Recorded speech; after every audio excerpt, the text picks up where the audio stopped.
Bismillahirrahmanirrahim. Assalamualaikum warahmatullahi wabarakatuh. Innal hamdalillah nahmaduhu wa nasta'inuhu wa nastaghfiruh wa na'udzu billahi min shururi anfusina wa sayyiati a'malina. Man yahdihillahu fala mudilla lahu ومن يضلل فلا هادي له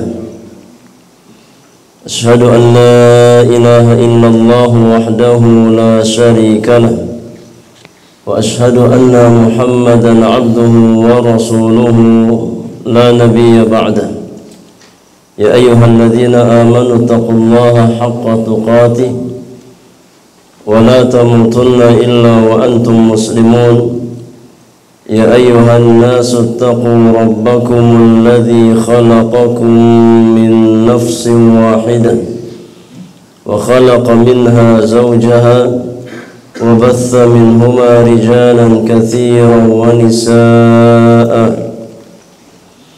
واتقوا الله الذي تساءلون به والأرحام إن الله كان عليكم رقيبا يا أيها الذين آمنوا اتقوا الله وقولوا قولا سديدا يصلح لكم أعمالكم ويغفر لكم ذنوبكم ومن يطع الله ورسوله فقد فاز فوزا عظيما أما بعد فإن أصدق الحديث كتاب الله عز وجل وخير الهدي هدي نبينا محمد صلى الله عليه وسلم وشر الأمور محدثاتها وكل محدثة بدعة وكل بدعة ضلالة وكل ضلالة في النار أما بعد معاشر المسلمين والمسلمات إخواني وأخواتي في الله أعزكم الله wa rahimakumullahu ajma'in. Para jamaah sekalian yang dirahmati dan dimuliakan oleh Allah Subhanahu wa taala, kita bersyukur kepada Allah Subhanahu wa taala yang mempertemukan kita di kesempatan pagi hari ini di salah satu majelis dari majalisul ilmi, majelis yang sangat mulia,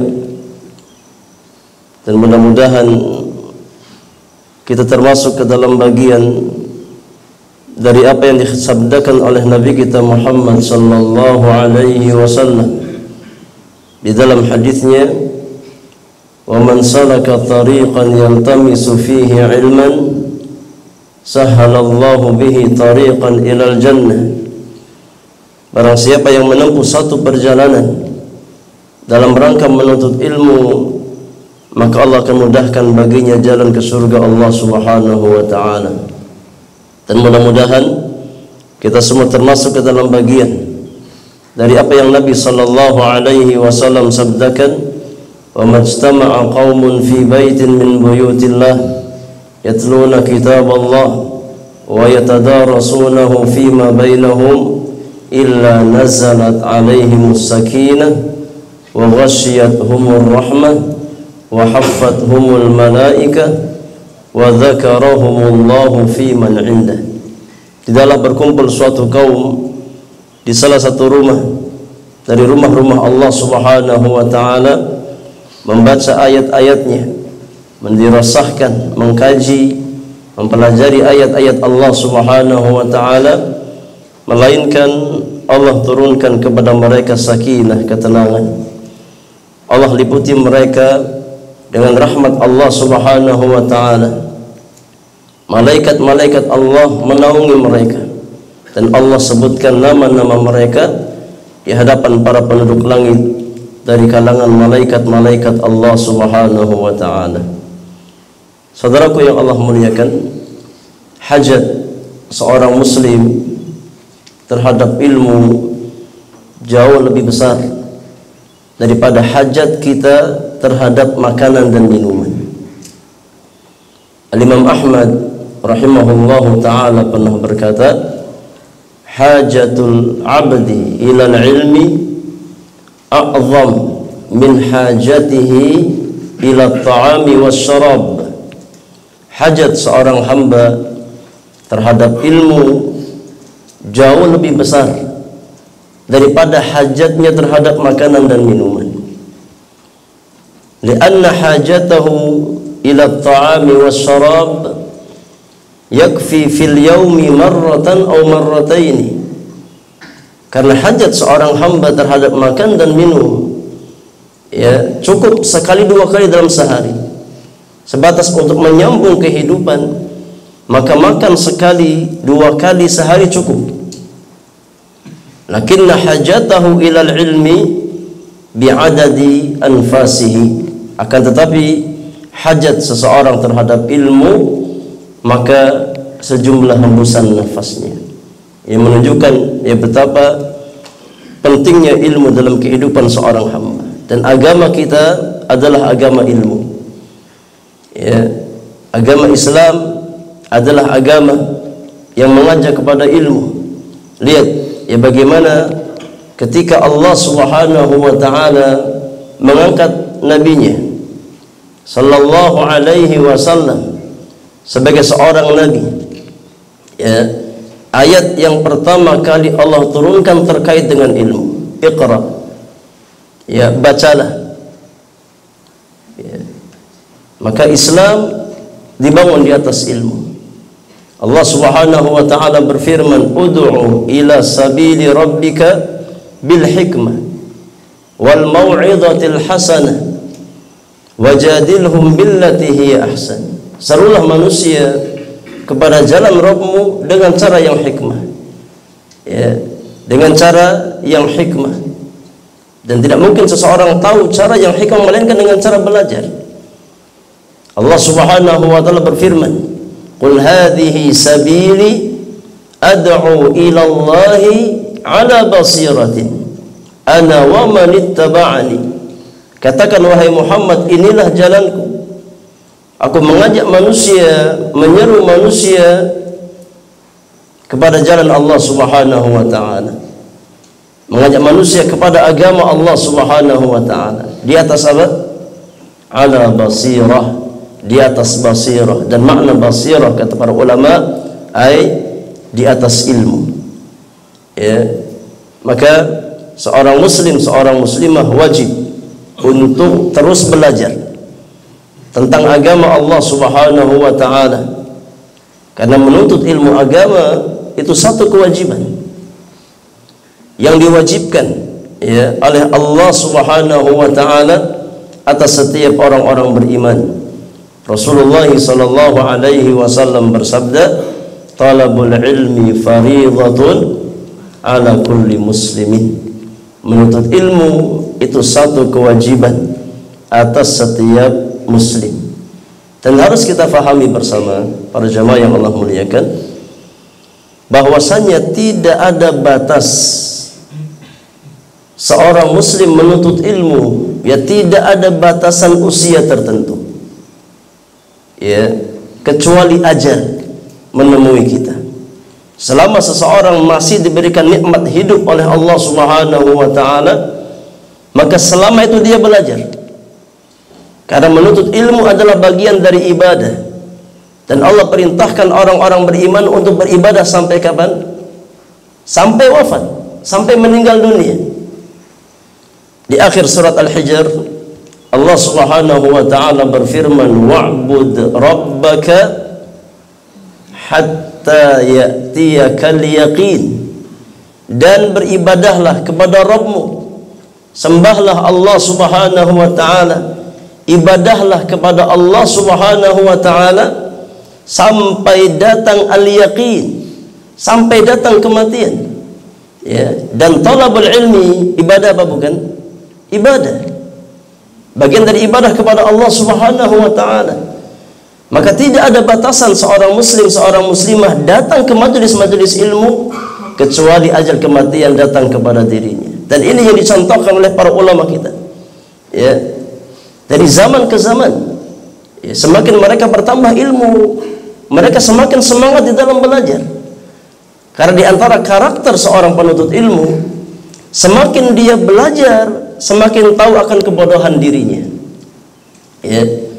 Di antara karakter seorang talibul ilmi, semakin seseorang itu belajar, semakin dia haus akan ilmu, semakin dia butuh akan ilmu.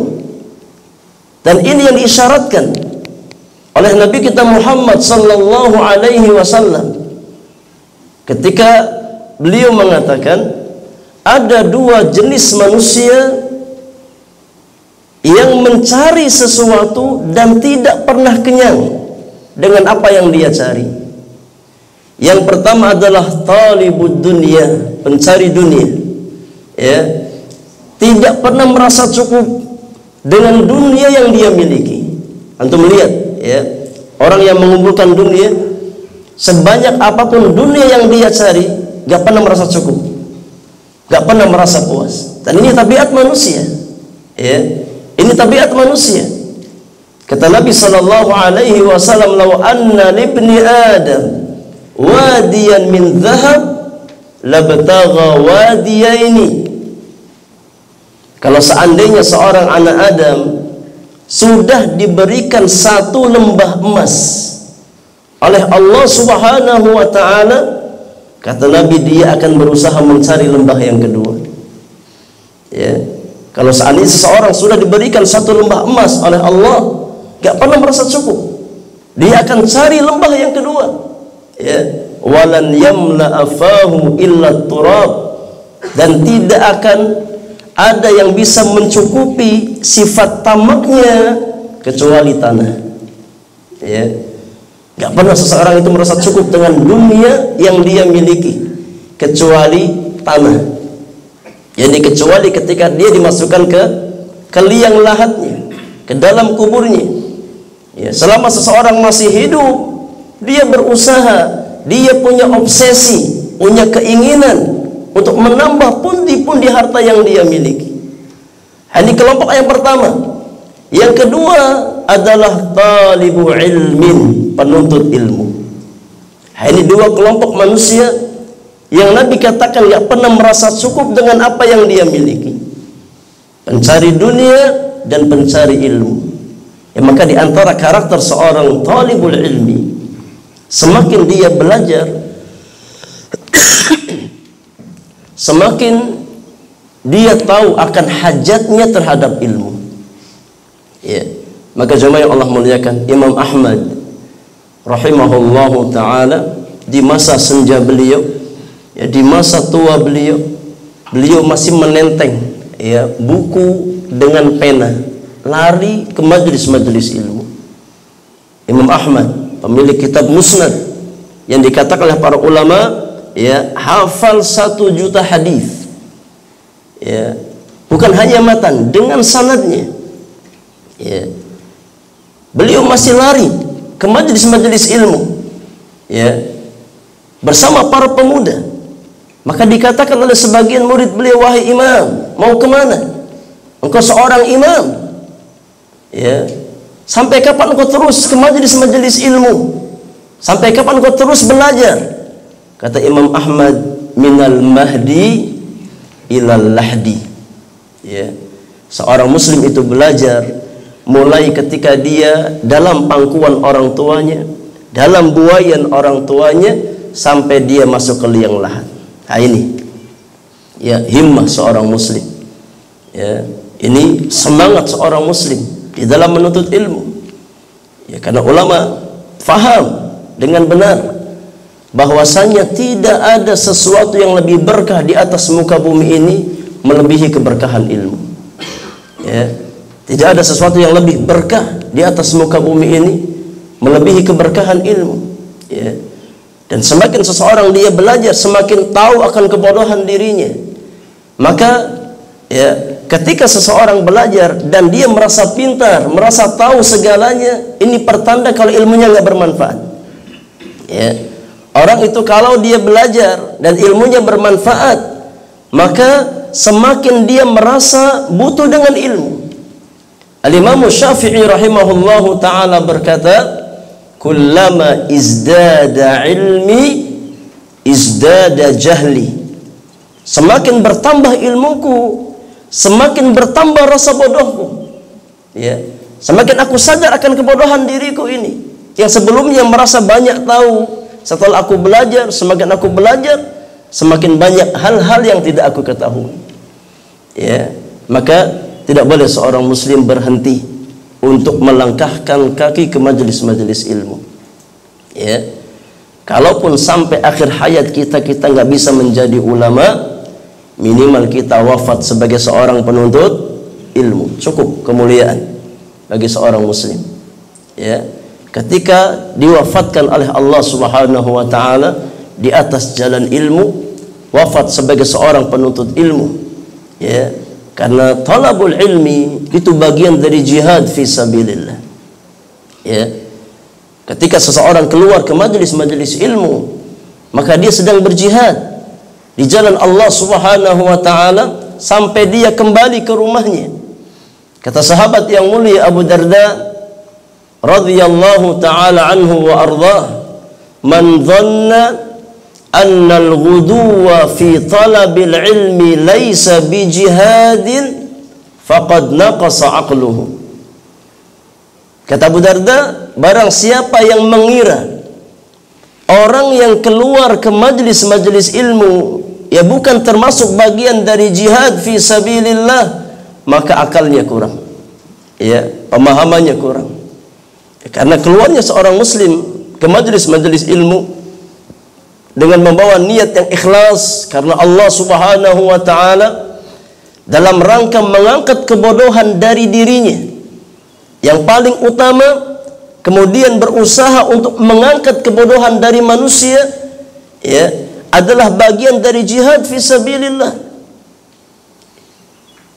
Maka jamaah yang Allah muliakan, ya, kita berusaha untuk istiqamah di atas jalan ilmu sampai akhir hayat kita. Dan kita minta kepada Allah Subhanahu wa taala diberikan kethabatan dan keistiqamahan untuk senantiasa ya bisa melangkahkan kaki ke majelis-majelis ilmu. Allahumma ya muqallibal qulub, tsabbit qulubana ala dinik, ya musarrifal qulub, sarrif qulubana ala ta'atik. Pada kesempatan pagi hari ini, di hari yang ke-10 dari bulan Muharram di tahun 1447 Hijriah, ini majlis pertama kita, ya, di dalam membahas kitab Umdatul Ahkam min kalami khairil anam yang ditulis oleh al-Imam Al-Hafidh Taqiyuddin Abu Muhammad Abdul Ghani bin Abdul Wahid Al-Maqdisi rahimahullahu ta'ala. Sebelum ya kita membahas hadis demi hadis yang penulis bawakan, terlebih dahulu ya saya akan bawakan biografi singkat penulis agar kita tahu siapa beliau, kemudian bagaimana manzilah ilmiah beliau ya di tengah-tengah para ulama, dan kita tahu bagaimana ya kualitas kitab Umdatul Ahkam yang akan kita kaji ini, ya, agar memberikan kita motivasi untuk ya semangat di dalam mempelajari kitab Umdatul Ahkam ini. Al-Imam Al-Hafidh Abdul Ghani Al-Maqdisi, nama beliau adalah Abdul Ghani bin Abdul Wahid bin Ali bin Surur bin Rafi' bin Hasan bin Ja'far Al-Maqdisi Al-Jamma'ili Ad-Dimashqi Al-Hambali. Siapa namanya? Hah? Abdul Ghani, dah cukup. Iya. Namanya Abdul Ghani bin Abdul Wahid bin Ali bin Surur bin Rafi' bin Hasan bin Ja'far Al-Maqdisi Al-Jamma'ili Ad-Dimashqi Al-Hambali. Ya, beliau punya kunyah Abu Muhammad. Kunyahnya Abu Muhammad. Ya. Dan beliau punya laqab, punya gelar Taqiyuddin. Ya. Al-Imam Abdul Ghani Al-Maqdisi kunyahnya Abu Muhammad. Kunyah itu panggilan, ya, yang diawali dengan Abu atau Ummu. Abu Fulan atau Ummu Fulan. Ya. Sedangkan laqab beliau, para ulama menggelari beliau dengan Taqiyuddin. Ya, dengan Taqiyuddin.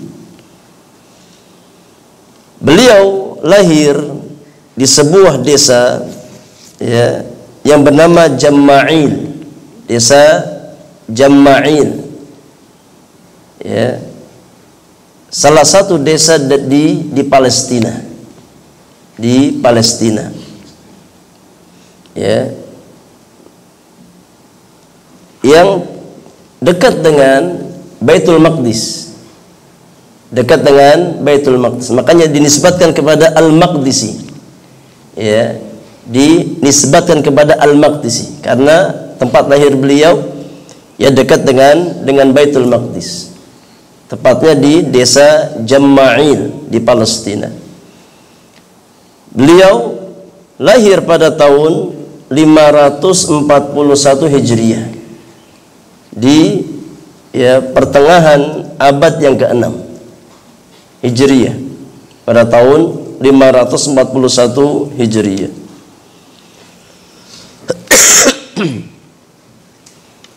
Kemudian sekitar, ya, usia beliau 6 tahun, beliau dibawa oleh orang tuanya berpindah dari Jamma'il ke Damaskus di Suriah.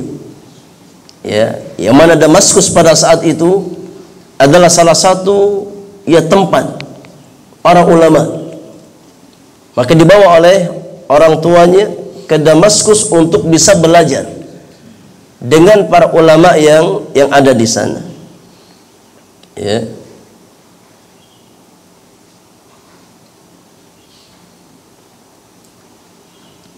Al-Imam Abdul Ghani Al-Maqdisi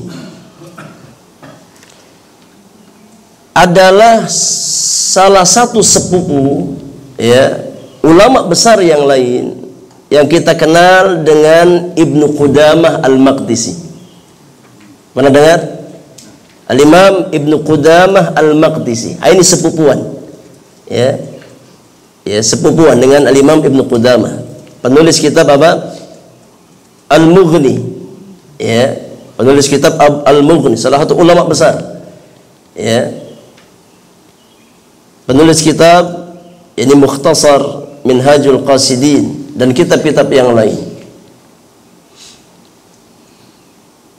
Di antara guru Al-Imam Al-Hafidh Abdul Ghani Al-Maqdisi adalah salah satu ulama ahlu sunnah pada zamannya yang ada di daerah Baghdad di Irak. Ya, beliau safar dari satu negeri ke negeri yang lain. Ya, beliau pernah safar ke Mesir, pernah safar ke Baghdad dan daerah-daerah yang lain. Maka ketika di Baghdad, Al-Imam Al-Hafidh Abdul Ghani Al-Maqdisi, ya, pernah berguru dengan seorang ulama ahlu sunnah, yakni Al-Imam Al-Syeikh Abdul Qadir Al-Jailani. Ya, Al-Syeikh Abdul Qadir Al-Jilani, masyhur nama ini, ya, di negeri kita. Al-Syeikh Abdul Qadir Al-Jilani ini ulama ahlu sunnah. Ya. Di antara gurunya Al-Hafidh Abdul Ghani Al-Maqdisi ketika beliau pergi ke kota Baghdad di Irak. Maka beliau belajar, ya, dari Syekh Abdul Qadir Al-Jailani, belajar ilmu hadis, ya, belajar ilmu fiqih dan ilmu-ilmu yang lain. Disebutkan oleh Al-Imam Ibn Qudamah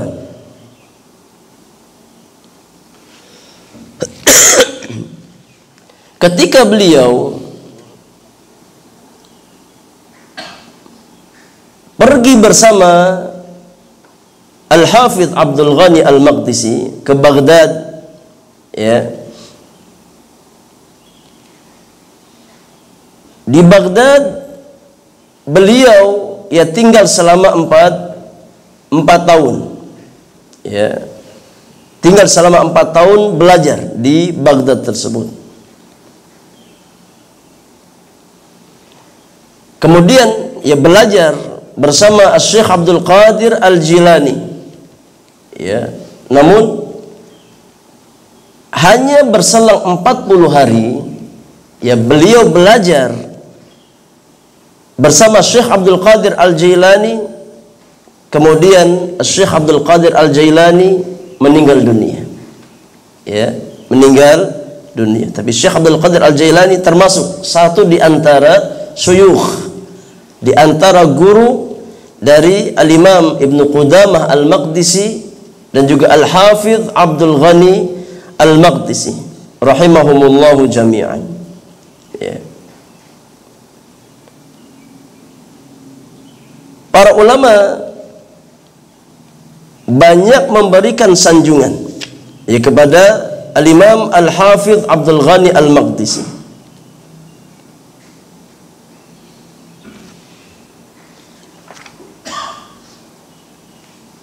Di antara ya sanjungan para ulama kepada Al-Imam Al-Hafidh Abdul Ghani Al-Maqdisi, ya, dikatakan, kata Al-Imam Ibn Qudamah rahimahullahu ta'ala, ya, ma kunna nastabiq ila khairin illa sabaqani ilaihi illal qalil. Tidaklah kami berlomba dalam satu kebaikan melainkan beliau pasti mengalahkan aku, kata Ibnu Qudamah. Ya, saking semangatnya dalam mengerjakan kebaikan.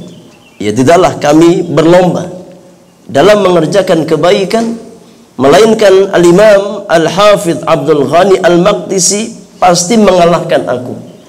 Illal qalil, kecuali sedikit aku bisa mengalahkan beliau. Selebihnya aku kalah, kata Al-Imam Ibn Qudamah, ya. Dan beliau orang yang sangat wara', ya, orang yang yakni memiliki akidah yang lurus di atas akidah salafus saleh, ya. Dan beliau disifati dengan kemuliaan akhlak, dengan kedermawanan, ya, oleh para ulama kita seperti yang disebutkan oleh Al-Imam Al-Hafidh Ibn Rajab Al-Hambali rahimahullahu ta'ala, ya, di dalam kitabnya Tabaqatul Hanabilah. Beliau sebutkan, ya, beberapa sifat-sifat yang mulia yang dimiliki oleh Al-Imam Al-Hafidh Abdul Ghani Al-Maqdisi rahimahullahu ta'ala, ya. Disebutkan pula bahwasannya Al-Imam Al-Hafidh Abdul Ghani Al-Maqdisi, ya, beliau menghafal 100.000 hadis bersama dengan matannya, ya, an fulan an fulan an fulan an fulan. Kemudian dari Nabi sallallahu alaihi wasallam, Nabi bersabda, disebutkan hadisnya lengkap, ya, dengan sanad dan matannya, dengan mata rantai perawi hadis tersebut, dengan matan hadis nabinya, ya. Beliau hafal ya kurang lebih 100.000 hadis, ya. Oleh karena sebagian ulama menggelari beliau dengan gelar yang sangat luar biasa, ya, yang hanya diberikan kepada sebagian kecil para ulama, yaitu Amirul Mukminina fil Hadis, ya, seorang Amirul Mukminin dalam hadis Rasulullah sallallahu alaihi wasallam, ya, karena beliau menguasai banyak hadis Nabi sallallahu alaihi wasallam, ya, dan beliau punya kecenderungan, yang sangat besar terhadap ilmu hadis. Disebutkan oleh para ulama bahwasannya Al-Imam Abdul Ghani Al-Maqdisi dan Al-Imam Ibnu Qudamah Al-Maqdisi, kedua-duanya sama-sama belajar, ya, dan umurnya yakni sebaya, ya, umurnya bersamaan, berdekatan. Namun masing-masing punya kecenderungan. Ya, kalau Al-Hafidh Abdul Ghani Al-Maqdisi, beliau lebih cenderung kepada ilmu hadis, sedangkan Al-Imam Ibnu Qudamah lebih cenderung kepada ilmu fikih. Ya, dan ini bisa terlihat dari karya-karya mereka berdua. Di mana Al-Imam Ibnu Qudamah lebih banyak ya membahas terkait dengan ilmu-ilmu fikih. Sedangkan Al-Hafidh Abdul Ghani Al-Maqdisi, ya, karya-karyanya lebih cenderung kepada ilmu hadis. Wallahu a'lam. Jadi antaranya kitab Umdah ini berisikan hadis. Ya, hadis Rasulullah sallallahu alaihi wasallam yang beliau kumpulkan, ya, dari dua kitab terbaik dalam ilmu hadis, yakni kitab Sahih Bukhari dan Sahih Muslim. Ya. Ini di antara bukti bahwasannya Al-Imam Al-Hafidh Abdul Ghani itu punya kecenderungan yang sangat besar terhadap ilmu hadis. Ya. Kita bisa tahu dari karya-karya ilmiah beliau. Al-Imam Abdul Ghani Al-Maqdisi, beliau meninggal dunia di usia 59 tahun. Ya, usia yang ya, masih terbilang cukup muda. Ya. Beliau wafat di usia 59 tahun, ya, di hari Senin tanggal 23 Rabiul Awal di tahun 600 Hijriah. Ya. Beliau wafat pada hari Senin di tanggal 23 dari bulan Rabiul Awal di tahun 600 Hijriah. Ya. Beliau lahir tahun berapa tadi? 541. Wafat pada tahun 600. Berarti usianya berapa? Kurang lebih 59. Ini Hijriah, ya. Hijriah. Kalau Masehi maka kurang dari itu. Ya, enggak sampai 59 tahun. Ya, beliau meninggal di usia yang sangat muda, tapi dengan usia 59 tahun berkah, ya, sehingga melahirkan banyak karya ilmiah yang bisa, ya, bermanfaat bagi kaum muslimin, di antaranya kitab Umdatul Ahkam ini. Ya. Dan kitab yang akan kita bahas ini, kitab Umdatul Ahkam, terdiri, ya, dari sekitar 420-an hadis. Ya, 420-an hadis. Ya, yang beliau ambil dari As-Sahihain, Al-Bukhari dan Muslim. Ya, dan beliau beliau urutkan menurut bab-bab fikih. Ya, beliau urutkan menurut bab-bab fikih. Ya, dimulai dari kitab Taharah dan diakhiri dengan kitab Al-Idqu. Ya, dimulai dari kitab Taharah yang pertama, ya, kemudian diakhiri dengan kitab Al-Idq, memerdekakan, ya, budak. Kita baca muqaddimah yang penulis bawakan, ya, dari kitab Umdatul Ahkam, agar kita tahu apa sebab penulisan kitab ini. Al-Imam Al-Hafidh Abdul Ghani Al-Maqdisi ada motivasi yang melatar belakangi beliau untuk menulis kitab Umdatul Ahkam ini. Ya. Kita baca muqaddimah yang penulis bawakan. Berkata Al-Hafidh Taqiyuddin Abu Muhammad Abdul Ghani bin Abdul Wahid bin Ali bin Surur Al-Maqdisi rahimahullahu ta'ala, alhamdulillahil malikil jabbar al-wahidil qahhar wa ashhadu an la ilaha illallah wahdahu la syarika lah Rabbus samawati wal ardi wa ma bainahumal azizul ghaffar. Wa ashhadu anna Muhammadan abduhu wa rasuluhul mustafa al-mukhtar sallallahu alaihi wa ala alihi wa sahbihi al-athhari wal akhyar. Beliau awali ya muqaddimah kitabnya dengan memuji Allah Subhanahu wa taala. Alhamdulillah, segala puji bagi Allah Subhanahu wa taala Al-Malik, ya, Sang Maha Raja, Al-Jabbar, yang Maha Kuasa, Al-Wahid, yang Maha Esa, Al-Qahhar, yang Maha Perkasa. Wa ashhadu an la ilaha illallah, dan aku bersaksi bahwasanya tidak ada ilah yang hak kecuali Allah semata. La syarikalah, tidak ada syarikat baginya, tidak ada sekutu bagi Allah Subhanahu wa taala. Rabbus samawati wal ardi wa ma bainahuma, Rabb segenap langit dan bumi dan apa yang ada di antara keduanya. Ya, Allah yang menguasai, Allah yang menciptakan, dan Allah yang mengatur, ya, semua ciptaannya. Al-Azizul Ghaffar, yang Maha Perkasa dan Maha Pengampun. Wa asyhadu anna Muhammadan abduhu wa rasuluhu, dan aku bersaksi bahwasanya Muhammad adalah seorang hamba dan utusannya, ya, seorang hamba yang dipilih oleh Allah Subhanahu wa taala untuk menjadi khatamun nabiyyin, penutup para nabi dan rasul.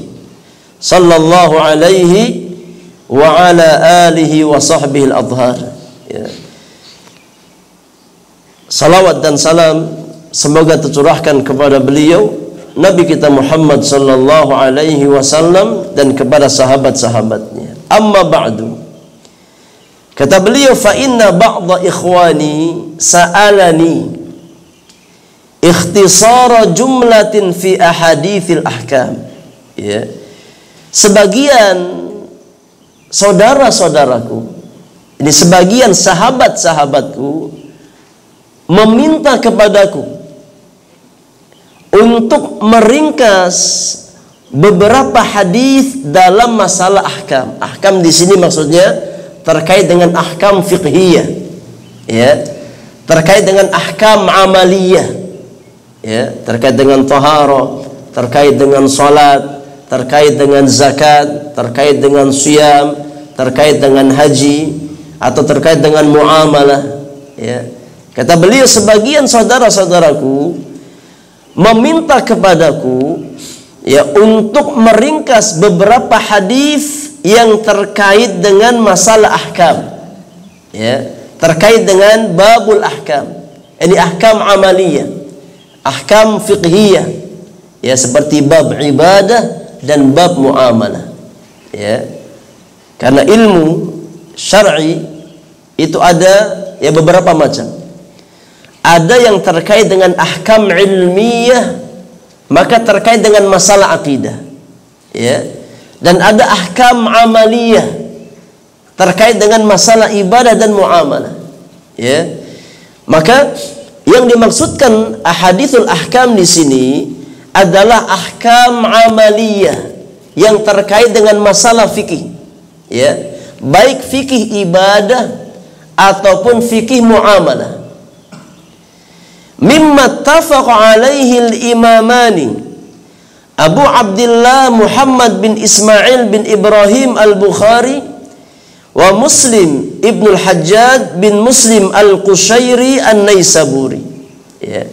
Sebagian teman-teman meminta kepadaku untuk meringkas beberapa hadis dalam bab ahkam dari hadis-hadis yang disepakati kesahihannya oleh dua orang imam. Yang pertama al-Imam al-Bukhari, yang kedua al-Imam Muslim, ya. Jadi awal penulisan kitab ini dari permintaan sebagian teman-teman beliau, ya, sebagian sahabat-sahabat beliau, atau sebagian murid-murid beliau, ya, meminta kepada Syekh untuk menulis, ya, sebuah kitab yang mencakup hadis-hadis ahkam, tapi khusus ya dari hadis-hadis yang sahih yang dikeluarkan oleh Al-Imam Al-Bukhari dan Muslim dan disepakati oleh keduanya. Ya. Kata Al-Hafidh Abdul Ghani Al-Maqdisi, fa'ajabtu ila su'alihi, maka aku respon apa yang mereka minta tersebut. Aku penuhi permintaan mereka dengan menulis kitab ini. Ini namanya sababut ta'lif. Ya. Yani sebab penulisan kitab. Di mana beliau menulis kitab Umdatul Ahkam karena sebab permintaan dari ya sebagian sahabat-sahabat beliau. Fa'ajabtuhu ila su'alihi, maka ya aku mengijabah apa yang mereka minta tersebut, raja'al manfaati bihi, karena harapan mudah-mudahan apa yang ditulis bisa bermanfaat. Ya, dan jemaah yang Allah muliakan, ketika kita melihat karya-karya para ulama, kita dapatkan banyak para ulama itu menulis suatu kitab karena sebab permintaan pihak lain. Ya, banyak di antara para ulama yang menulis kitab mereka karena dorongan atau motivasi dari pihak lain. Ya, seperti Al-Imam Abdul Ghani Al-Maqdisi. Di antara contoh ya karya yang sangat fenomenal yang lahir karena motivasi pihak lain, karena dorongan pihak lain, adalah kitab Sahihul Bukhari yang kita kenal sebagai kitab hadis terbaik. Ya, kitab hadis terbaik. Bahkan kata para ulama, Sahihul Bukhari adalah asahhul kutub ba'da kitabillahi azza wa jalla. Kitab yang paling sahih setelah Al-Qur'anul Karim, Sahih Bukhari. Ternyata kita dapatkan bahwasanya kitab tersebut ditulis karena permintaan sebagian pihak. Ya. Al-Imam Al-Bukhari rahimahullahu taala mengisyaratkan bahwasanya beliau menulis kitab tersebut karena motivasi dari gurunya, Al-Imam Ishaq bin Rahawai. Ya. Di mana suatu ketika Al-Imam Ishaq bin Rahawai yang melihat kemampuan Al-Bukhari dalam masalah ilmu hadis, maka beliau sampaikan kepada muridnya Al-Imam Al-Bukhari, beliau mengatakan, "Lau jama'tum kitaban mukhtasaran li sunanin Nabi sallallahu alaihi wasallam." Wahai Bukhari, kalau seandainya engkau bisa mengumpulkan atau membuat sebuah kitab yang ringkas yang mengumpulkan sunnah-sunnah Nabi sallallahu alaihi wasallam. Ya. Ini nasihat dari siapa? Al-Imam Ishaq bin Rahawai, salah satu gurunya Al-Imam Al-Bukhari. Ya. Beliau mengisyaratkan kepada Al-Imam Al-Bukhari, "Lau jama'tum kitaban mukhtasaran li sunanin Nabi sallallahu alaihi wasallam." Wahai Bukhari, kalau seandainya engkau mengumpulkan sebuah kitab yang ringkas yang berisi sunnah-sunnah Nabi sallallahu alaihi wasallam, ya, maka akan sangat bermanfaat bagi kaum muslimin. Inilah kalimat yang membekas di hati Al-Imam Al-Bukhari. Ya, perkataan gurunya yang meminta kepada beliau untuk mengumpulkan hadis-hadis Nabi sallallahu alaihi wasallam. Maka kemudian Al-Imam Al-Bukhari mengatakan, "Fawaqa'a dzalika fi qalbi." Maka ucapan Ishaq bin Rahawai tersebut yakni terpatri dalam hatiku, senantiasa aku ingat. Ya, fa akhadtu fi jam'i hadzal kitab, akhirnya aku pun ya menulis kitab Sahih Al-Bukhari. Ya, ternyata kitab Sahih Bukhari itu ya berawal dari permintaan seorang guru kepada muridnya, ya, untuk menulis apa? Menulis kitab. Ya, maka jadilah kitab Sahih Al-Bukhari, ya, yang menjadi kitab terbaik dalam hadis Rasulullah sallallahu alaihi wasallam, ya, Al-Musnad As-Sahih, ya, yang mengumpulkan sunnah-sunnah Rasulullah sallallahu alaihi wasallam. Di antara ya kitab yang lahir karena permintaan pihak lain adalah kitab Al-Muwatta. Pernah dengar nama kitab Muwatta? Karya siapa? Al-Imam Malik bin Anas, gurunya Imam Syafi'i rahimahullahu ta'ala. Ya. Al-Imam Malik bin Anas menulis kitab Al-Muwatta, ya, karena sebab permintaan sang khalifah pada masanya. Itu Khalifah Abu Ja'far Al-Mansur, ya, untuk menulis sebuah kitab yang bisa dijadikan sebagai pedoman pada masa itu. Maka beliau menulis kitab Al-Muwatta, ya. Maka banyak para ulama kita yang mereka membuat risalah, membuat tulisan dengan sebab motivasi pihak lain, dengan sebab permintaan, ya, permintaan pihak lain, ya. Seperti Al-Imam Al-Bukhari, Al-Imam Malik rahimahullahu ta'ala, dan juga penulis kitab Umdatul Ahkam Al-Hafidh Abdul Ghani Al-Maqdisi rahimahullahu ta'ala, ya.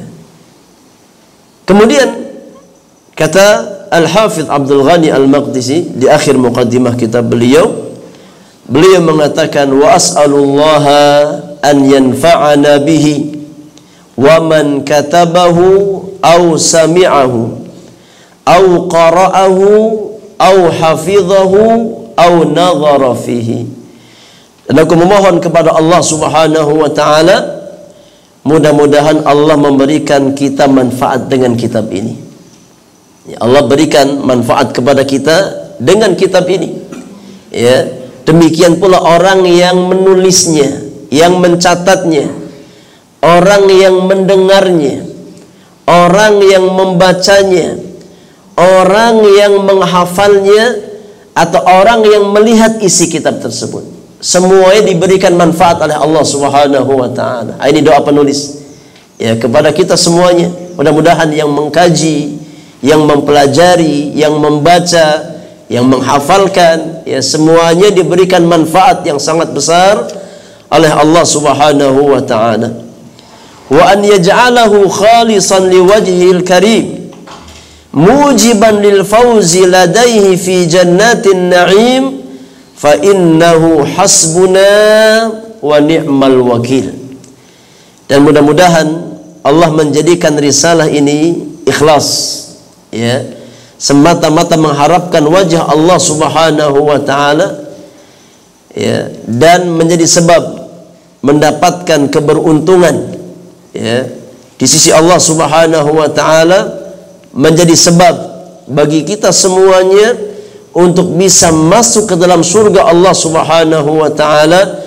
Fa innahu hasbuna, ya, cukup bagi kita Allah Subhanahu wa ta'ala, wa ni'mal wakil, dan Allah adalah sebaik-baik penolong bagi orang-orang yang beriman. Ini, ya, muqaddimah yang penulis bawakan, di mana di muqaddimah tersebut penulis menjelaskan latar belakang penulisan kitab, ya.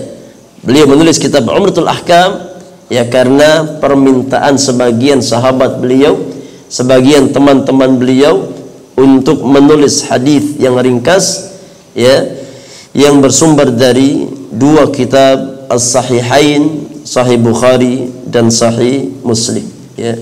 Di sini para jemaah yang Allah muliakan, Al-Imam, yakni,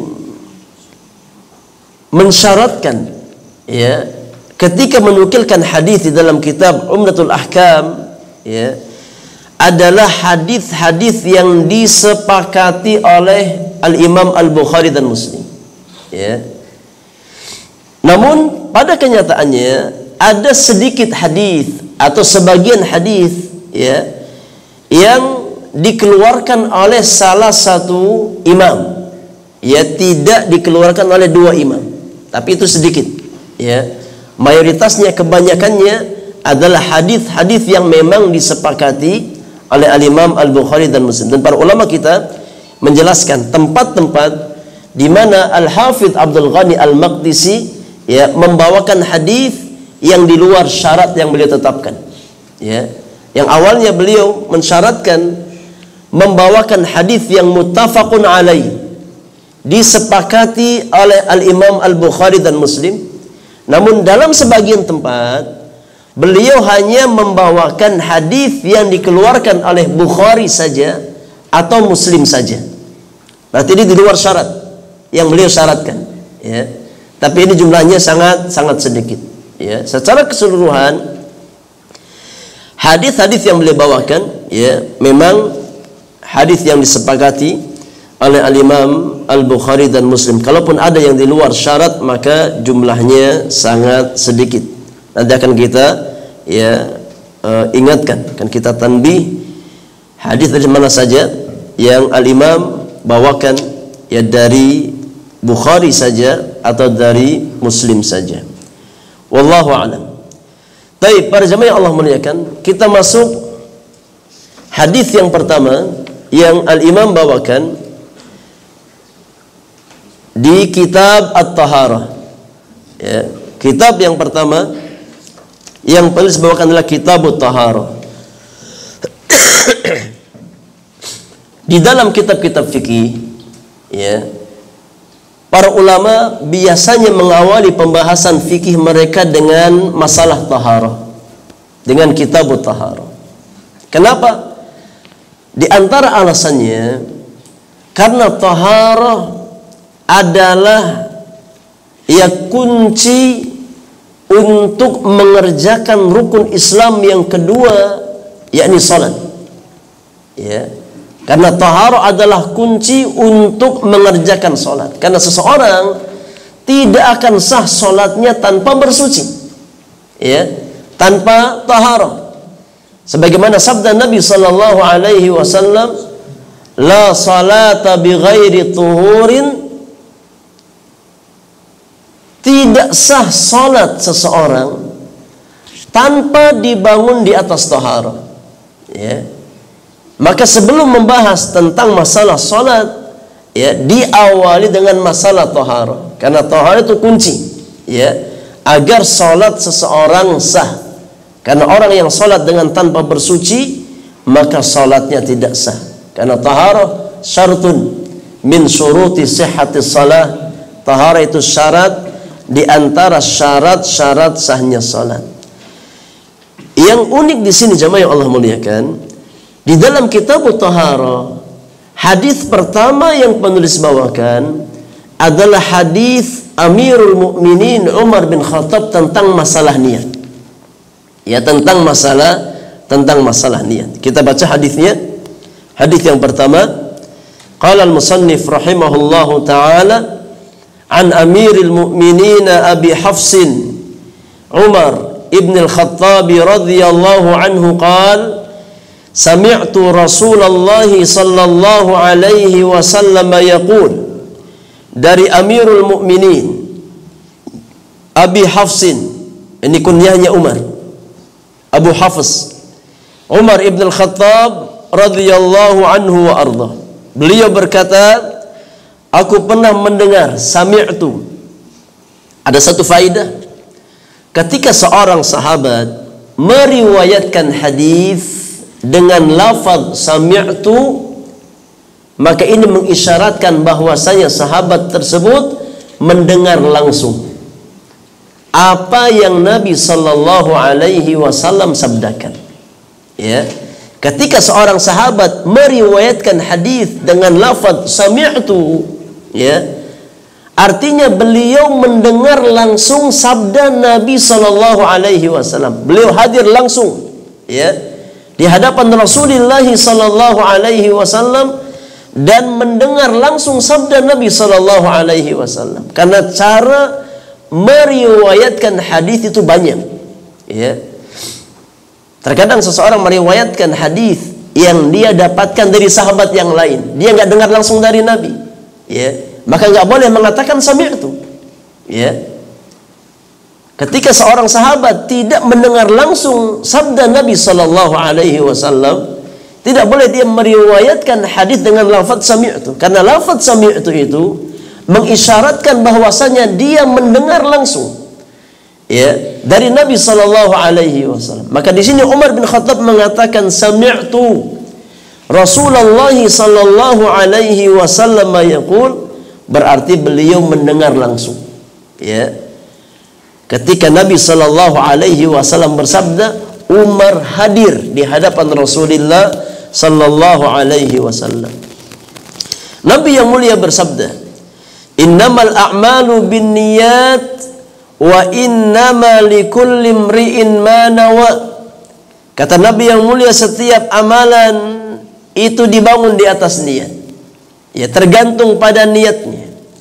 Wa innama likulli imri'in ma nawa, dan setiap orang yang beramal akan mendapatkan ganjaran sesuai dengan apa yang dia niatkan. Ya, setiap orang yang beramal maka akan dibalas sesuai dengan niatnya. Faman kanat hijratuhu ilallahi wa rasulihi fahijratuhu ilallahi wa rasulihi. Maka siapa yang hijrahnya karena Allah dan Rasulnya, berarti hijrahnya untuk Allah dan Rasulnya. Artinya dia dapat pahala. Ya, siapa yang niat hijrahnya karena Allah, ya, mencari ridha Allah Subhanahu wa taala, dan karena ingin dekat dengan Rasulullah, ingin belajar ya tentang Islam bersama Nabi sallallahu alaihi wasallam, maka hijrahnya dihitung karena Allah dan Rasulnya. Ya, dia dapat pahala karena niatnya benar. Ya. Wa man kanat hijratuhu lidunya yusibuha. Namun barang siapa yang hijrahnya semata-mata karena ingin mencari dunia yang dia inginkan, aw imra'atin yankihuha, atau dia hijrah karena ingin menikahi seorang wanita yang dia cintai, fahijratuhu ila ma hajara ilaihi, maka hijrahnya sesuai dengan niat yang telah dia niatkan. Siapa yang hijrahnya karena Allah, dia dapat pahala. Ya. Siapa yang hijrahnya karena dunia semata, maka nggak dapat pahala. Ya. Yang dia dapatkan hanya perkara duniawi. Ya. Di sini para jamaah yang Allah muliakan, penulis membawakan hadis tentang niat di awal kitab Taharah, ya, untuk menjelaskan kepada kita bahwasannya niat adalah syarat sahnya amalan. Ya. Ini di antara bentuk kefakihan Al-Imam Al-Hafidh Abdul Ghani Al-Maqdisi ketika bahas kitab Taharah, gak langsung bahas tentang wudu, gak langsung bahas tentang apa, tentang mandi janabah, ya, tapi dibahas dulu tentang masalah apa? Niat, karena niat itu asas. Ya, ini di antara bentuk kefakihan beliau, di antara bentuk kedalaman ilmu beliau. Ketika membahas masalah taharah, ya, tidak langsung bahas tentang masalah wudu, tentang masalah apa, tentang masalah mandi janabah, membersihkan najis dan yang lainnya. Tapi beliau bawakan hadis tentang masalah niat terlebih dahulu. Kenapa? Karena niat itu asas. Ya. Beliau ingin menjelaskan kepada kita bahwasannya niat adalah syarat sahnya amal. Ya. Karena amalan seseorang itu tergantung niatnya. Ya. Ketika dia beramal niatnya bukan karena Allah, gak ada manfaatnya dia beramal. Ya. Maka di antara hal terpenting yang wajib difahami oleh setiap orang-orang beriman sebelum dia beramal adalah masalah niat. Ya. Di sini bersama yang Allah muliakan, ya, di antara faidah yang sangat besar, ya, ketika para ulama membawakan hadis tentang masalah niat di dalam kitab-kitab mereka, dan sangat banyak para ulama yang membawakan hadis niat ini di awal kitab mereka. Ya. Sangat banyak di antara para ulama yang membawakan hadis Umar bin Khattab ini di awal-awal kitab mereka. Di sini kitab Umdatul Ahkam, ya, diawali dengan hadis niat. Kitab Sahih Bukhari diawali dengan hadis niat.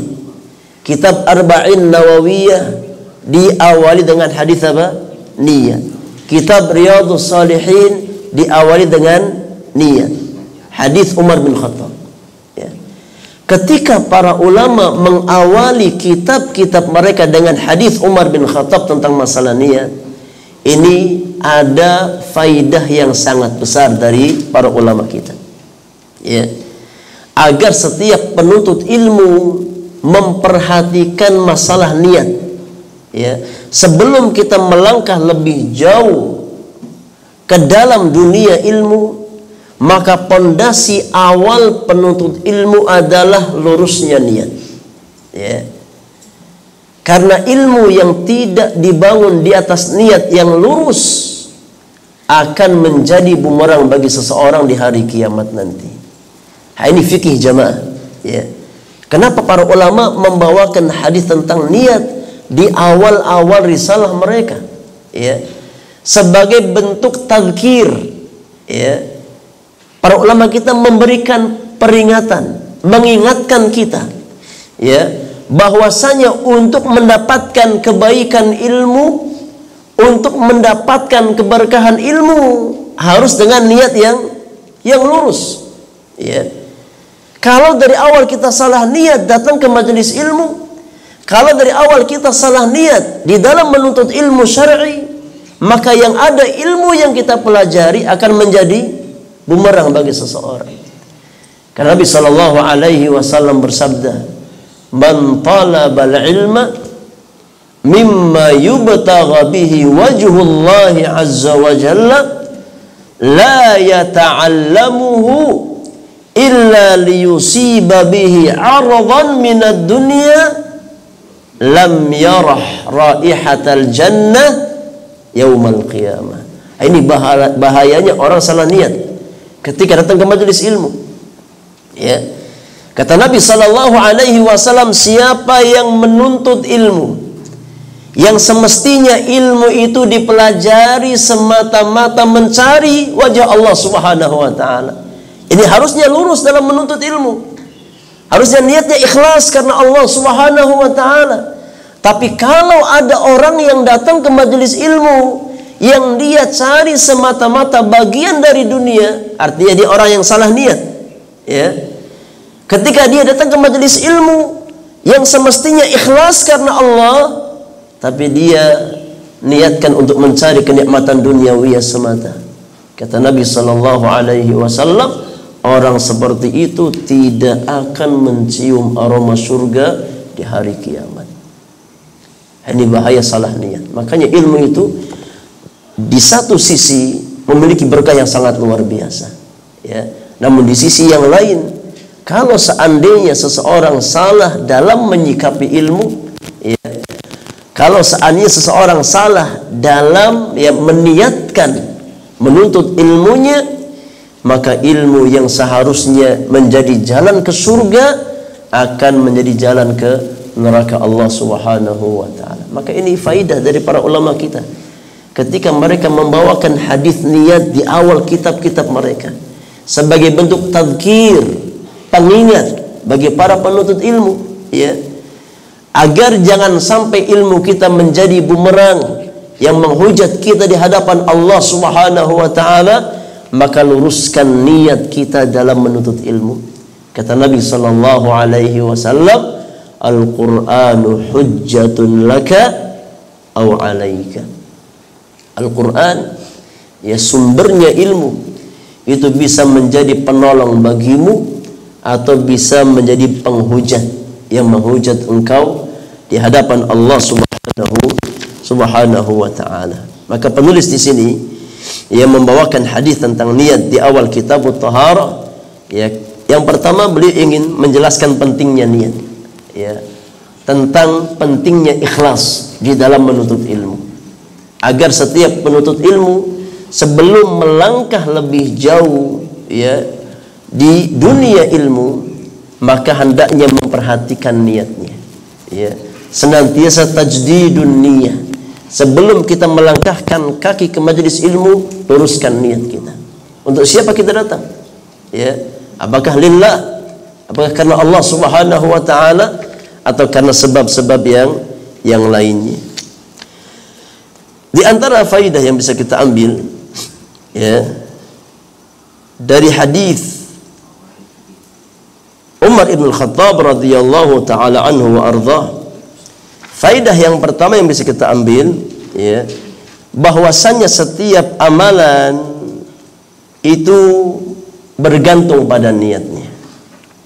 Ya, setiap amalan bergantung pada niatnya. Ya. Yang menjadikan amalan itu bernilai pahala atau tidak adalah niat. Ya. Maka terkadang seseorang mengamalkan amalan yang sama, ya, di tempat yang sama, ya, tapi nilai amalannya belum tentu sama di hadapan Allah Subhanahu wa taala. Ada orang salat di masjid yang sama, ya, di saf yang sama, apakah menjamin pahalanya sama? Tidak menjamin pahalanya sama. Ya, tergantung kekuatan niatnya, tergantung kebaikan niatnya. Demikian pula amal-amal yang lain, ya, puasa, zakat, talabul ilmi, ya, kita duduk di majelis yang sama, ya, apakah otomatis pahalanya sama? Belum tentu, ya, tergantung pada niat yang dibawa oleh masing-masing pihak, ya. Oleh karenanya perhatian seorang muslim terhadap kebaikan amalnya, terhadap kualitas amalnya, hendaknya lebih kita perhatikan daripada perhatian kita terhadap kuantitas amalan kita. Ya. Sebelum kita memperhatikan kuantitas amalan, perhatikan kualitas amalan kita. Karena kuantitas amalan sebanyak apapun, kalau seandainya tidak dibarengi dengan kualitas yang baik, ya, maka dikhawatirkan tidak bermanfaat bagi seseorang. Ya. Dan di antara ini poin tentang kualitas amalan adalah poin tentang lurusnya niat. Dan meluruskan niat jamaah bukan perkara yang ringan, ya. Meluruskan niat, mengikhlaskan niat itu bukan perkara yang ringan, ya. Sampai-sampai al-Imam Sufyan Ats-Tsauri rahimahullahu taala berkata, "Ma'alajtu syai'an asyadda 'alayya min niyati." Aku tidak pernah memperbaiki sesuatu yang lebih berat, yang lebih sulit daripada memperbaiki niat. Ya, sulit. Ya. Karena jiwa manusia punya kecenderungan untuk apa? Untuk mencari perkara dunia. Ya, pujian manusia, sanjungan manusia, atau hal-hal duniawi berupa materi dan yang lainnya. Ya. Dan orang yang lurus niatnya, ya, maka dia beramal semata-mata lillahi ta'ala, karena Allah Subhanahu wa taala. Ya. Di antara faedah yang bisa kita ambil juga, para ulama menjelaskan bahwasanya niat itu memiliki dua faedah. Ya. Niat itu memiliki dua faedah. Faedah yang pertama, untuk membedakan antara satu aktivitas yang bersifat ibadah dengan aktivitas yang bersifat adah. Jadi antara fungsi niat, ya, sebagai pembeda antara aktivitas yang bersifat ibadah dengan aktivitas yang sifatnya duniawiyah semata atau ada. Karena aktivitas, ya, seorang hamba atau aktivitas mukallaf itu ada kalanya sifatnya ada, kebiasaan dunia semata. Ada sifatnya apa? Ibadah. Ya. Ada sifatnya ada sifatnya ibadah. Contoh, ya, antum mandi. Ya, antum mandi. Ya. Seseorang dia mandi karena ingin membersihkan badannya. Ya, membersihkan badan. Ya. Atau dia gerah, dia mandi. Maka aktivitas semacam ini nilainya apa? Ada, kebiasaan. Ya, kebiasaan manusia seperti itu. Ketika gerah dia mandi, ketika kotor dia mandi. Ya, ada seseorang dia mandi karena ingin mengangkat hadas besar, karena dia junub, dia mandi. Ya, dia mandi. Maka ketika seseorang mandi karena niat ingin raf'ul hadatsil akbar, ingin mengangkat hadas besar, maka menjadi apa?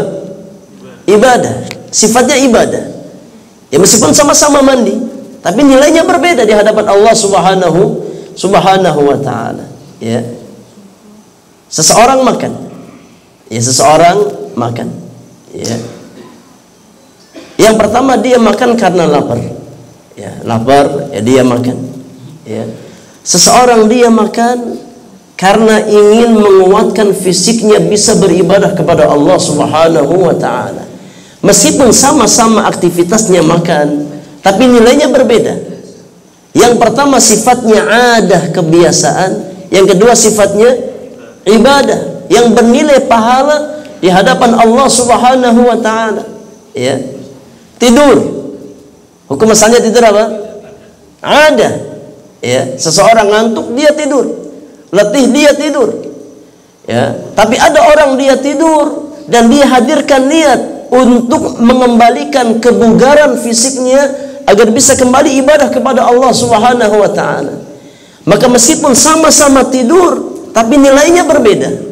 Yang pertama sifatnya ada, hukumnya mubah, nggak ada masalah, nggak dosa, tapi dia nggak dapat pahala. Ya. Yang kedua, orang yang tidur dan dia hadirkan niat dalam rangka menguatkan fisik kembali ibadah kepada Allah Subhanahu wa taala, maka tidurnya bernilai apa? Ibadah di sisi Allah Subhanahu wa taala. Dari sini para ulama kita mengatakan seperti Fadilatul Syekh Muhammad bin Shalih Al-Utsaimin rahimahullahu taala, kata beliau, seorang muslim yang cerdas adalah seorang muslim yang bisa menjadikan kebiasaannya bernilai ibadah. Ini orang yang cerdas. Ya, man ja'ala 'adatahu ibadatan. Orang yang bisa menjadikan adahnya, kebiasaannya menjadi sesuatu yang bernilai ibadah di hadapan Allah Subhanahu wa taala. Makan ada, tapi bisa jadi ibadah apa tidak? Bisa jadi ibadah. Olahraga ada, tapi bisa menjadi ibadah kalau diniatkan untuk menguatkan fisik, ya, agar bisa beribadah kepada Allah Subhanahu wa taala. Tidur ada, ya, tapi ketika seseorang meniatkan tidurnya dalam rangka mengembalikan kebugaran fisik untuk bisa ibadah kepada Allah Subhanahu wa taala, maka tidurnya menjadi ibadah di sisi Allah Subhanahu wa taala. Maka jemaah yang Allah muliakan, ya, kesempatan untuk mendapatkan pahala itu terbuka 1 kali 24 jam bagi orang-orang beriman.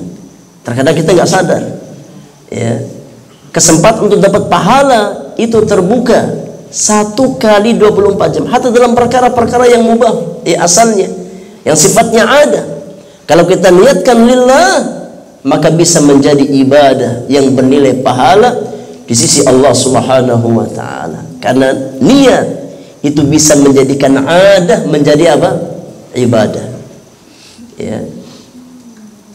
Bisa mengangkat status adah menjadi ibadah dengan niat. Dan ini orang yang cerdas, kata Syekh Ibnu Utsaimin, man ja'ala 'adatahu ibadatan. Orang-orang yang menjadikan adahnya, kebiasaannya bernilai pahala di sisi Allah Subhanahu wa taala. Ini faedah yang pertama tadi, faedah niat. Sebagai pembeda antara aktivitas yang sifatnya ibadah dengan aktivitas yang sifatnya ada. Faedah yang kedua, di antara faedah niat adalah sebagai pembeda antara satu ibadah dengan ibadah yang lain yang memiliki kaifiyat yang sama. Ya. Sebagai pembeda antara satu ibadah dengan ibadah yang lain yang kaifiyatnya sama, yang tata caranya sama, dibedakan dengan niat.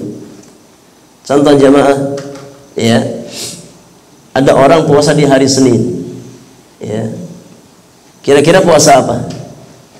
Ada orang puasa di hari Senin, ya, Senin besok puasa, kira-kira puasa apa? Senin Kamis, kemudian 11 Muharram, kemudian qadha, puasa wajib, kemudian puasa Daud, kemudian nazar. Ya, Masya Allah, banyak. Ya, iya. Ana tanya, tata cara puasa qadha Ramadan, puasa Senin Kemis, puasa Daud, puasa Nadar, ya, atau puasa yang lainnya, tata caranya sama apa beda? Tata caranya sama. Baik itu puasa wajib ataupun puasa sunnah, kaifiatnya sama. Ya. Dari mana kita bedakan? Dengan niatnya. Ya. Maka orang yang puasa di hari Senin nggak mesti puasa Senin Kemis. Ya. Nggak mesti puasa sunnah. Bisa jadi dia punya utang puasa Ramadan belum dia bayarkan, dan dia niat bayar di hari Senin itu. Ya. Maka yang membedakan antara ibadah seseorang dari satu ibadah dengan ibadah yang lain, baik yang sifatnya wajib ataupun sunnah, ya, itu dibedakan dengan niatnya. Ya. Ini di antara fungsi niat, ya, untuk membedakan satu ibadah dengan ibadah yang lainnya yang memiliki kaifiat yang sama, tata cara yang sama. Ya. Seseorang masuk masjid, masuk apa? Masjid. Ya. Kemudian ya, masuk masjid setelah azan subuh, masuk masjid. Kemudian dia salat 2 rakaat. Ya. Kira-kira salat apa jamaah? Kalau ada orang masuk masjid setelah azan subuh, salat 2 rakaat. Salat apa? Qabliyah subuh, tahiyatul masjid, syukrul wudu. Apa lagi? Salat subuh. Mungkin nggak? Salat subuh mungkin. Kenapa nggak mungkin? Ya mungkin dia buru-buru mau ada safar, ya.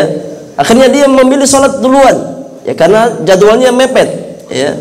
Dia salat subuh. Mungkin. Ya, tata cara tahiyatul masjid, kemudian qabliyah subuh, kemudian salat subuh sama apa beda? Tata caranya sama. Dari mana kita tahu dia salat ini, dia salat itu? Dari niatnya. Ya. Maka yang membedakan satu ibadah dengan ibadah yang lain itu niat. Ya. Dalam ibadah-ibadah yang memiliki kaifiat yang sama, maka dibedakan dengan niatnya. Ya. Seseorang tahiyatul masjid, kemudian yakni syukrul wudu atau qabliyah subuh atau salat subuh itu sendiri sama kaifiatnya, enggak ada bedanya. Ya. Maka yang membedakan adalah niatnya. Ya. Maka fungsi niat itu ada berapa? 2. Yang pertama sebagai pembeda antara, ya, aktivitas yang sifatnya adah dengan aktivitas yang sifatnya ibadah. Dibedakan dengan niat. Yang kedua, ya, sebagai pembeda antara satu ibadah dengan ibadah yang lain yang memiliki kaifiat yang sama. Dibedakan dengan niatnya. Faedah yang terakhir yang kita bahas, ya, bahwasannya tempat niat adalah hati. Ini dengan kesepakatan para ulama bahwasannya an-niyah mahalluha al-qalbu. Niat itu tempatnya di hati, karena niat itu amalan hati. Ya. Ketika seseorang yakni ingin melakukan sebuah aktivitas, maka ya terdorong oleh keinginan hatinya. Ya, makanya kata para ulama, an-niyatu hakikatnya adalah al-azmu ala fi'l al-ibadah taqarruban ila Allah Ta'ala. Hakikat niat adalah al-azm, yakni iradah qawiyah, ya, keinginan hati yang kuat, ya, untuk melakukan satu ibadah dalam rangka taqarrub kepada Allah Subhanahu wa Ta'ala. Maka ulama kita bersepakat bahwasannya tempat niat adalah hati-hati kita. Nah, wallahu ta'ala a'lam bis-shawab. Taib, kita cukupkan untuk materi, ya. Kita bahas satu hadis di kesempatan pagi hari ini. Insyaallah kita bahas hadis yang kedua di pertemuan yang berikutnya. Kalau ada pertanyaan, kita beri kesempatan bersoal jawab sebelum kita tutup kajian kita di kesempatan pagi hari ini. Silakan, Pak. Niat itu bisa dirubah ketika kita melakukan ibadahnya enggak? Ketika kita niat pertama itu secara tidak sadar, apakah niat itu bisa dirubah ketika sudah berjalan? Kadang-kadang kita lupa niatnya di awal itu apa, kita mau mengerjakan apa gitu, Ustaz. Nah itu contohnya, Pak, ketika kita mengerjakan salat sunnah saja, Ustaz. Salat sunnah yang kita mau kerjakan sebetulnya adalah salat tahiyatul masjid misalnya. Maksud saya salat sunnah sebelum salat wajib. Tapi yang kita niatkan pertama itu adalah salat tahiyatul masjid.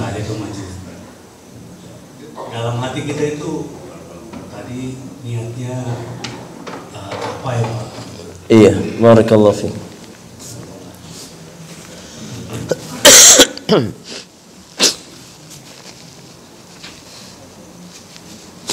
Iya.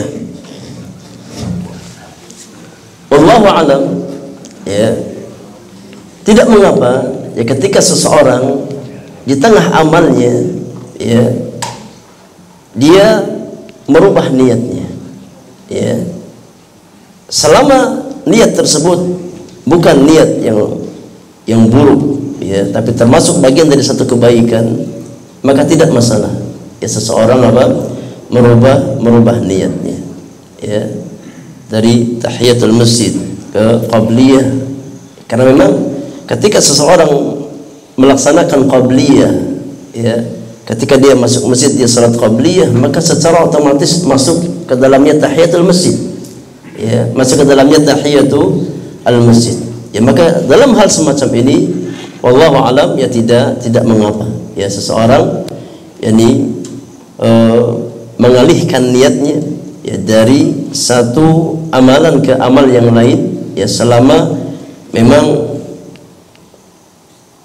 bukan termasuk hal-hal yang ya sifatnya buruk ya, maka tidak mengapa ya, kecuali kayak kita merubah niat yang awalnya ikhlas menjadi ya ria ya bukan karena Allah Subhanahu wa taala, maka ini bisa merusak amalan. Tapi kalau sebatas yang ditanyakan tadi, maka wallahu alam tidak mengapa. Ya. Wallahu alam bisawab.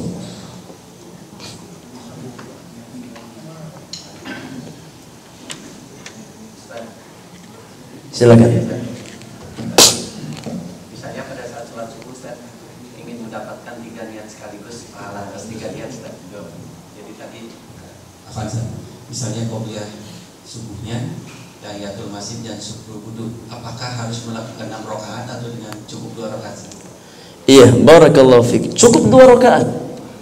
Ya, ketika antum dalam satu ya momentum, antum selesai wudu, ya, kemudian antum baru masuk masjid, kemudian antum juga ingin qabliyah subuh, ya, maka dengan 2 rakaat antum bisa dapat ya 3 kebaikan tersebut. Ya, selama antum menghadirkan 3-tiganya, maka nggak perlu 6 rakaat, tapi dengan 2 rakaat yang antum kerjakan ya, maka insya Allah ya antum dapat ya 3 kebaikan yang antum niatkan ya. Wallahu ta'ala alam bisawab.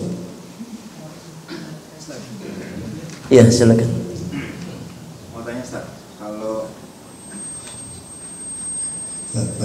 jadi kalau orang berniat ibadah sunnah ya Ustaz ya, puasa atau misalnya sholat sunnah itu Ustaz ya, tapi membatalkan di tengah-tengah, maksudnya tidak jadi melakukan gitu Ustaz ya, tanpa ada uzur atau apapun gitu Ustaz, apakah itu berdosa Ustaz?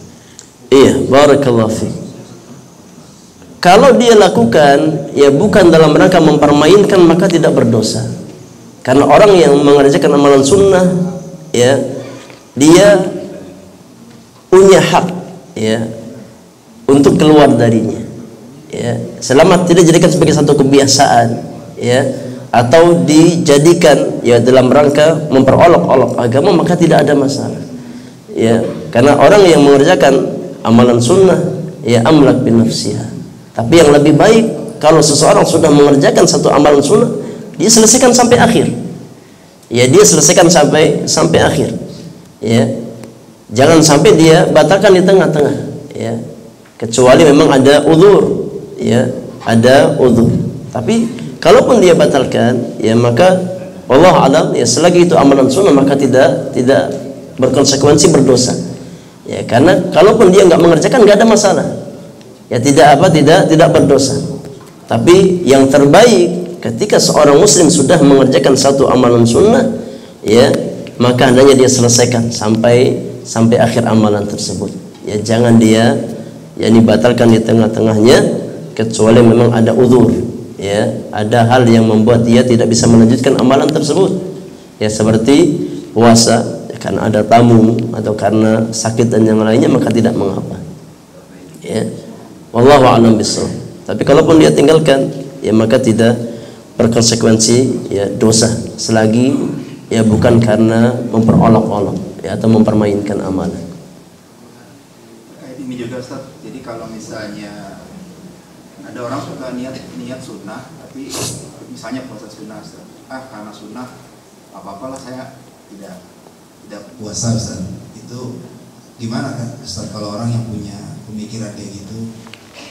Jadi niat sunnah itu karena ya udahlah, karena meremehkan aja, bukan meremehkan atau mungkin tidak menjadikan itu wajib, jadi dia merasa ya udah ringan-ringan aja lah. Itu kayak gitu niat kayak gitu. Iya. Tidak baik. Ya tentunya nggak baik. Para ulama kita mengatakan kanu ya'maluna sunnah li ajli annaha sunnah wa nahnu natruku sunnah li ajli annaha sunnah. Dahulu ya para ulama kita mengamalkan satu sunnah karena mereka tahu itu sunnah. Ya, sedangkan kita di zaman sekarang meninggalkan sunnah karena tahu itu apa? Sunnah. Ya. Dahulu para ulama mengamalkan sunnah karena mereka tahu itu sunnah. Ya, sedangkan kita meninggalkan sunnah karena kita tahu itu cuma apa? Sunnah. Nah, ini kondisi yang berbalik. Iya. Kalau kita tahu sunnah harusnya kita upayakan. Ya. Paling tidak kalau kita nggak bisa kita kerjakan, jangan meremehkan. Kan cuma apa? Nah, perkataan kan cuma sunnah. Ya terkadang mengandung hal yang kurang baik. Ya. Kalau kita nggak bisa kerjakan ya sudah, nggak ada masalah. Ya karena sunnah itu maknanya ma yuthabu fa'iluhu wa la yu'aqabu tarikuhu. Ya, yang mengerjakan dapat pahala, yang meninggalkan tidak berdosa. Ya, tapi dengan catatan tidak meremehkan. Ya karena nggak ada sunnah yang remeh, itu nggak ada. Ya semua sunnah itu kebaikan. Semua sunnah itu mengandung pahala di sisi Allah Subhanahu wa taala. Ya, ketika seseorang tidak mengerjakan sunnah, ya, maka dia tidak berdosa. Tapi yang berdosa adalah ketika dia meremehkan sunnah. Ya, maka jangan sampai kita meninggalkan sunnah karena cuma apa? Sunnah. Ya, karena ini beranggapan kan ya cuma sunnah, seolah-olah ringan. Ya seolah-olah apa? Remeh sunnah itu. Tidak ada sunnah yang remeh, tidak ada sunnah yang ringan. Ya, semuanya mengandung kebaikan yang sangat besar di sisi Allah Subhanahu wa taala. Kaidahnya adalah fattaqullaha mastata'tum. Yang mampu kita lakukan, kita lakukan. Ya, yang enggak mampu kita lakukan, ya maka kita bertakwa dari jalan yang lain yang Allah bukakan untuk kita. Adapun seseorang punya ya mindset, punya anggapan bahwasannya ya kan cuma sunnah enggak perlu dikerjakan, maka ini yang tidak baik. Ya. Berarti dia menganggap bahwasannya hal-hal yang sunnah itu enggak perlu dikerjakan. Ya. Karena apa? Karena cuma sunnah. Ya. Maka ini perkara yang tidak ya semestinya ada dalam diri seorang muslim. Ya. Wallahu a'lam. Jadi para sahabat ketika mereka tahu itu sunnah, ya mereka jaga. Ya mereka jaga. Abu Hurairah radhiyallahu anhu, ya ketika beliau menjadi imam dalam salatnya, ketika lewat ayat sajdah beliau sujud tilawah. Ya. Kemudian dikatakan oleh sebagian yang murid beliau atau sahabat beliau, sujud apa tadi yang kau lakukan di tengah salat? Kata Abu Hurairah, aku sujud ya seperti itu di belakang Rasulullah sallallahu alaihi wasallam. Dan sujud tilawah hukumnya apa? Sunnah. Hukumnya sunnah. Ya, kata Abu Hurairah, fala azalu asjud biha hatta alqahu. Aku dahulu sujud bersama Nabi SAW, sujud tilawah di dalam salat. Maka aku akan senantiasa menjaga sujud tersebut sampai diwafatkan oleh Allah Subhanahu wa taala. Ini menunjukkan semangat para sahabat ya di dalam mengamalkan sunnah Rasulullah sallallahu alaihi wasallam. Makanya kata para ulama dahulu para salaf, mereka mengamalkan sunnah karena tahu itu sunnah. Ya, namun ya orang-orang belakangan mereka meninggalkan sunnah setelah mereka tahu itu cuma apa? Sunnah. Akhirnya diremehkan dan ditinggalkan. Allahul musta'an. Ustaz. Taib terakhir. Siapa ini? Pak Hendra menyebutkan bahwa bisa diubah sunnah ke amalan. Kalau misalnya kita kok kayaknya nyesel gitu, kita udah melakukan sesuatu dan niatnya itu pengennya lebih besar gitu. Maksudnya dalam ini apakah ada kodoniat Ustaz? Jadi kalau memang ada kodoniat, itu kira-kira batas waktunya sampai seberapa lama? Iya. Wallahu a'lam. yakni ketika seseorang ya selama dia masih mengerjakan ibadah tersebut maka lakukan ya. Selama dia belum selesai dari amalan tersebut maka dia bisa mengerjakan ya, dan dia bisa menghadirkan niat ya, bisa menghadirkan niat sampai dia selesai dari amalannya ya. Wallahu a'lam ya. Selama dia masih mengerjakan amalan tersebut maka bisa dia hadirkan niat itu ya, sampai dia selesai dari amalan yang dia kerjakan tersebut ya. Wallahu taala alam bisawab. Maksudnya mungkin kalau Anda pengalaman kalau sholat witir itu niatnya 3 rakaat ternyata azan subuh Anda potong 1 rakaat. Enggak ada masalah. Enggak ada masalah. Ya. Dan itu yang Nabi tuntunkan. Ya, ketika seseorang memang sudah mepet waktu subuh maka minimal 1 rakaat. Ya, minimal 1 rakaat. Ya. Tapi niatnya 3 rakaat. Enggak ada masalah. Ya, tidak ada masalah. Ya. Karena salat witir boleh 3 rakaat, boleh 1 rakaat, boleh 5 rakaat, ya. Ketika memang sudah mepet waktu subuh, ya, dan salat malam itu berakhir dengan apa? Dengan masuknya waktu subuh. Ya, ketika sudah masuk waktu subuh maka berakhir waktu salat malam. Ya, maka ketika kita sudah ada niat untuk witir 3 rakaat, kemudian waktu tidak memungkinkan, maka kita rubah. Ya, niat kita dari 3 rakaat menjadi 1 rakaat dan tidak ada masalah. Ya. Antum dapat pahala apa? Pahala niat yang 3 rakaat tersebut. Ya. Wallahu taala alam bisawab.